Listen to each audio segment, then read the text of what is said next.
भारत में आतंकी नेटवर्क फैलाने और स्लीपर सेल तैयार करने के मिशन पर आए लश्कर-ए-तौयबा के आतंकियों को लेकर एक बेहद चौंकाने वाला खुलासा हुआ है। दिल्ली पुलिस की स्पेशल सेल की जांच में सामने आया कि कई आतंकी अपने खतरनाक मिशन को बीच में छोड़कर ब्यूटी क्लिनिक और कॉस्मेटिक ट्रीटमेंट कराने में जुट गए। जांच एजेंसियों के अनुसार ये आतंकी भारत में घुसपैठ के बाद सुरक्षा एजेंसियों से बचने के लिए सिर्फ फर्जी पहचान ही नहीं बल्कि अपना चेहरा और लुक तक बदलने की कोशिश कर रहे थे। दिल्ली पुलिस जल्द ही इस मामले में अदालत में चार्जशीट दाखिल करने वाली है, जिसमें खुलासा किया गया है कि लश्कर का सक्रिय आतंकी उस्मान जट उर्फ चाइनीज पाकिस्तान से भारत में स्लीपर सेल खड़ा करने के इरादे से आया था, लेकिन भारत पहुंचने के बाद उसने अपने आतंकी मिशन को किनारे रख दिया और सीधे श्रीनगर के एक बड़े क्लिनिक में हेयर ट्रांसप्लांट कराने पहुंच गया। पूछताछ के दौरान उसने कबूल किया कि तेजी से झड़ते बालों की वजह से उसका आत्मविश्वास टूट चुका था और वो हीन भावना का शिकार हो गया था। जांच में ये भी सामने आया कि उस्मान जट अकेला नहीं था। इसी साल मार्च में गिरफ्तार किए गए शब्बीर अहमद लोन ने भी अपने आतंकी नेटवर्क के काम को छोड़कर गुरुग्राम के एक निजी क्लिनिक में महंगा डेंटल ट्रीटमेंट कराया था।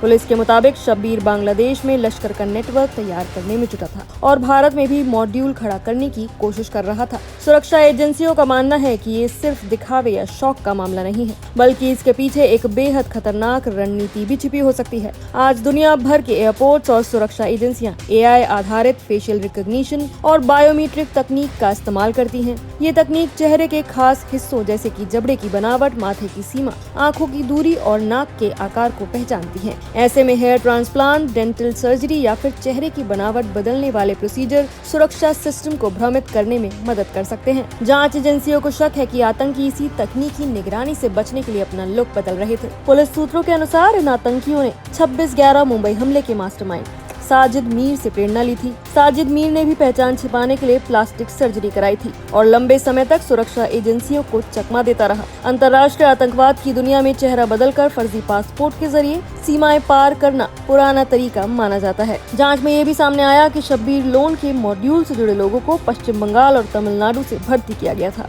इन लोगों ने दिल्ली में आयोजित एआई समिट से पहले राजधानी में भड़काऊ पोस्टर लगाए थे, जिसके बाद पुलिस ने कार्रवाई करते हुए पूरे नेटवर्क का खुलासा किया। मनोवैज्ञानिकों का कहना है कि कई बार कट्टरपंथी संगठनों में शामिल लोग जब भारत की जमीनी हकीकत और सामान्य जीवन को करीब से देखते हैं तो उनका वैचारिक उन्माद कमजोर पड़ने लगता है। जांच एजेंसियों को शक है कि कुछ आतंकियों के व्यवहार में भी ऐसा बदलाव दिखाई दिया, जहां संगठन के आदेश से ज्यादा उन्हें अपनी व्यक्तिगत छवि और आत्मविश्वास की चिंता सताने लगी।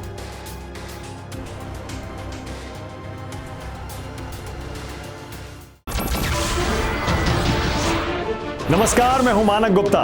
अगर आपको हमारा ये वीडियो पसंद आया हो तो इसे लाइक और शेयर जरूर करें और हाँ, हमें सब्सक्राइब और फॉलो करना ना भूलें ताकि आप देश और दुनिया की कोई खबर मिस ना करें। तो जुड़े रहिए हमारे साथ और देखते रहिए न्यूज़ 24।